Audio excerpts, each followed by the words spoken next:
Salut, une courte vidéo pour me dire mon appréciation sur ce fameux cessez-le-feu entre l'Iran et Israël. Alors j'entends beaucoup dire que c'est la victoire d'Israël, le savoir-faire de Donald Trump.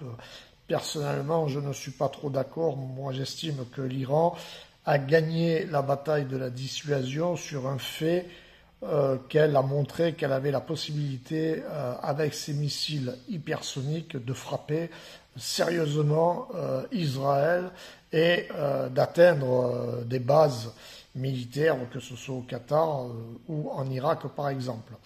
Et que sur ce point de vue-là, Donald Trump, avec certainement les analyses des services secrets américains, ont tâtonné pour voir un peu s'il était possible de faire tomber le régime iranien.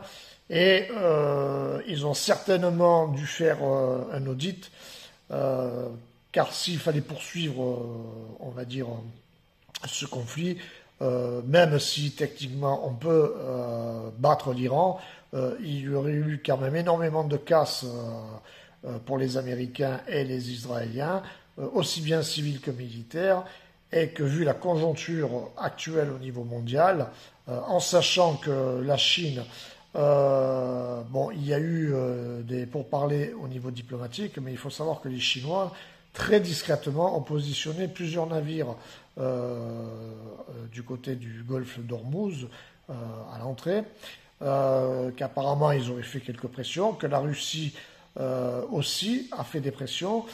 Et l'impopularité de Benjamin Netanyahou fait que les États-Unis n'avaient pas d'autre solution que de proposer ce cessez-le-feu. Parce qu'on me dit que la frappe américaine avec les B-2 c'est superbe. Oui, les Américains ils ont frappé 3 sites où il y a des recherches sur l'uranium enrichi en Iran.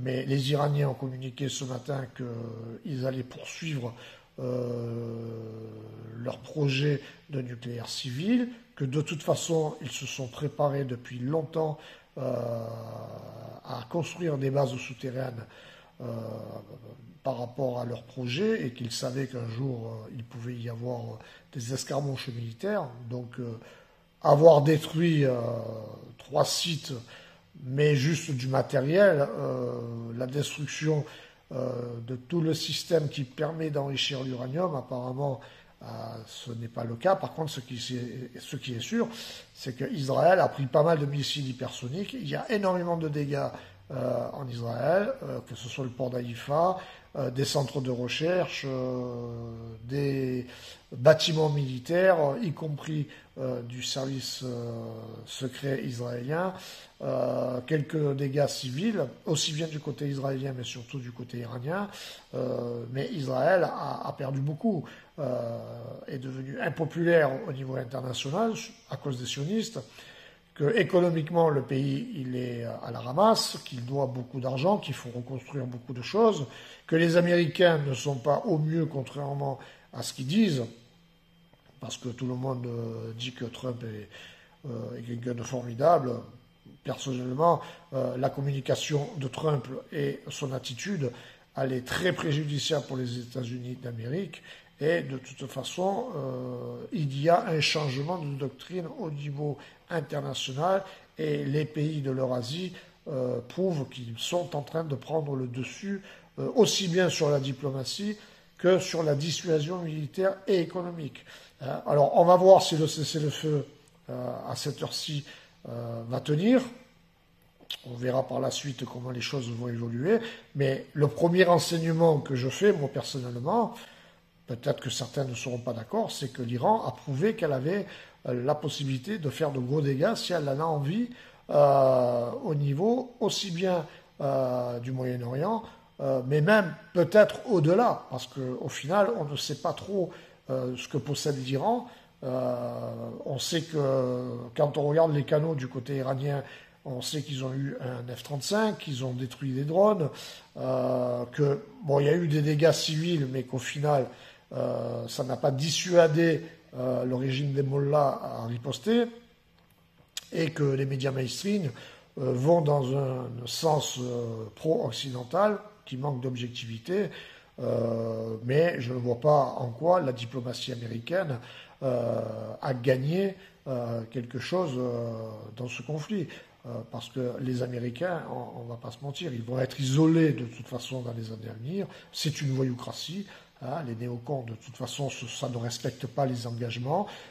Ça raquette, ça fait du chantage, ça fait toutes sortes de coups tordus. Comme je l'ai dit hier dans une vidéo, à part créer des intelligences au profit de l'industrie militaire, ça ne crée pas d'outils pertinents pour la paix civile. Ce pays, pour moi, politiquement, n'a pas d'avenir. Qu'il soit d'ailleurs démocrate ou républicain, la communication de Donald Trump, elle est catastrophique.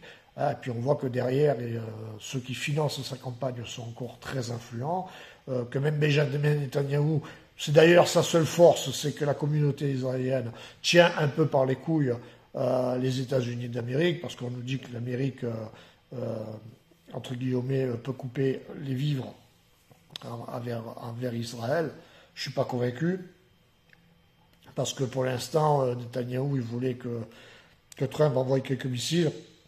Alors certains disent que ça a été plus ou moins calculé, préparé, peut-être, mais moi j'aurais été président des Américains, Donald Trump, je peux vous assurer que dès le départ du génocide à Gaza, j'aurais fermé le robinet à Israël et j'aurais même fait des pressions envers Netanyahou.